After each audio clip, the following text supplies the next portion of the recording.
Good morning to everyone. Good morning. So, nasa bagong topic tayo about stewardship. So, ano nga ba ang stewardship? Ano nga ba ang stewardship in our own terms?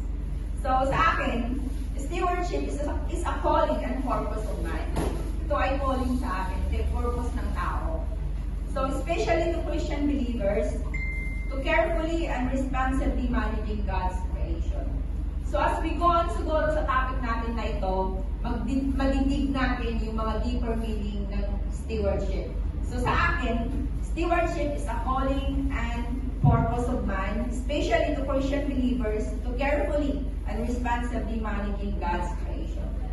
Sabi sa Psalm 24 verse 1, "The earth is the Lord's and the fullness thereof, the world and those who dwell therein."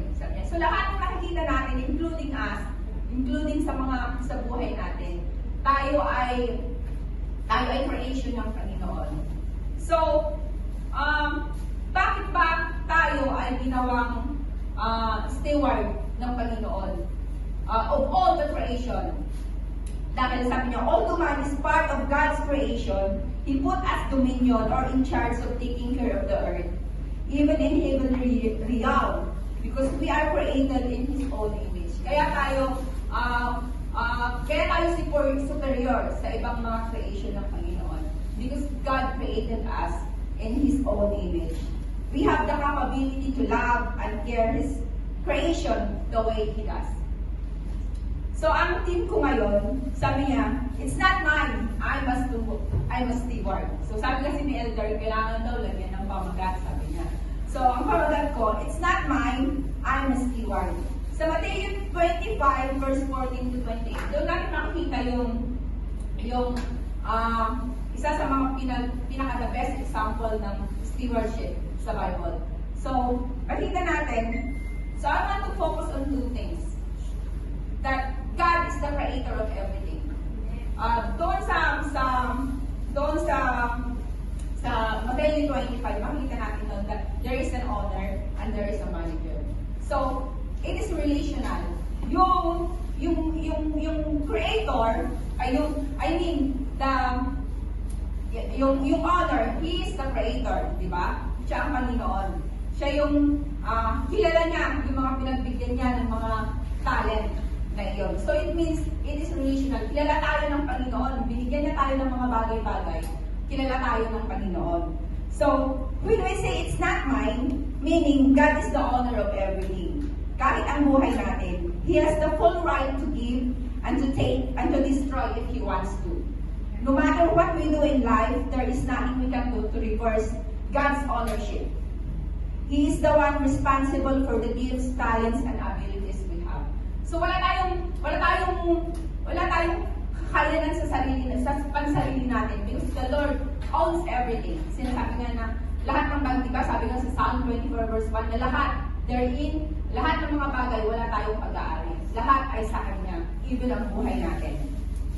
So, kung ganun ang mindset natin, there are things in our life na minsan, mahirap natin i-let go. Pero kung ang mindset natin ay ang lahat ng bagay ay pag-aari ng Panginoon, it is easy for us to let go yung mga bagay na hindi natin kaya i-handle, di ba? So, in Matthew 25 also, makikita din natin dito na how we are managers of God's resources.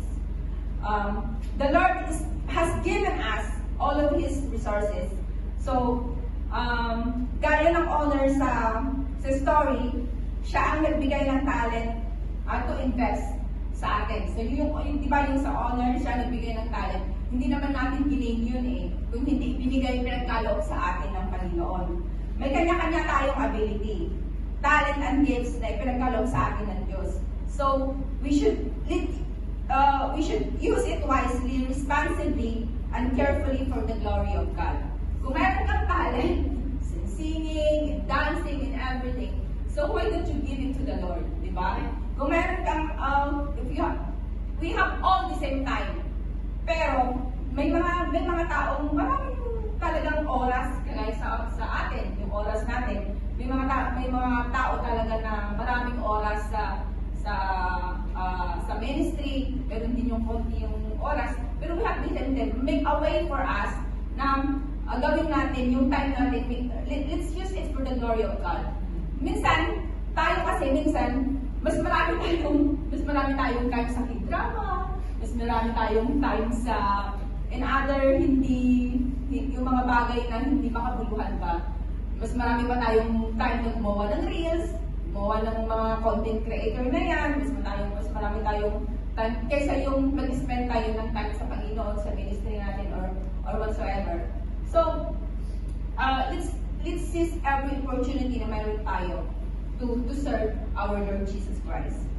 So, if we have the ability to produce wealth, why don't you give back to the Lord? Diba? Siya naman yung nagbibigay ng strength sa atin. Siya naman yung nagbibigay ng ability natin to produce wealth. Siya nagbibigay ng kalakasan, siya nagbibigay sa atin ng mga opportunities. So, why don't we give it to the Lord? What is due to the Lord? And let us be generous. Kung ito ay ginagamit natin ito for the enhancement of the kingdom of God. So, makita natin na, sabi nga, maliit o malaki man ang mga bagay na nasa atin. If we offer to the Lord will going to bless and prosper. Dahil siya ang nagbibigay ng wisdom sa atin to manage well. So, ang Panginoon siya nagbibigay sa atin ng nagbibigay sa atin ng opportunity, ng mga bagay na mga pinagkaloob niya sa atin to manage yung mga bagay. Maliit man naman. Sabi ko nga sa anak ko, one time, kami ng anak ko, may conversation kami ng anak ko. Sabi ko sa kanya, gaano man kalaki o kaliit ang sahod mo, kung ito ay in-offer mo sa Panginoon at kaya mong i-manage, ay pagpapalain ka ng Panginoon. Kasi kahit sa Pilipinas, di ba? Yung iba sa Pilipinas, 5,000 lang nabubuhay sila. Nagkakasya yung sa atin pa kaya, di ba? Sa atin pa kaya tayo ay meron tayong 40,000, 35,000 a month. So, minsan, bakit kinukulang tayo? Because sometimes, we don't offer to God. Hindi natin i-offer ito sa Panginoon eh. Minsan, nag-mismanage natin. Sabi natin, ang dami natin mga pangangailangan.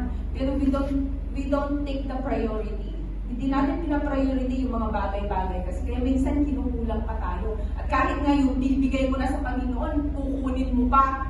Kasi, sabi mo, kulang ang lahat. Minsan yung, kagaya ng sinabi ng, I remember, sabi ni Pastor, noon nagbibigay ka ng malaki yung binibigay mo, ngayon lumiliit na yung binibigay mo. Kasi minsan kinukulang tayo.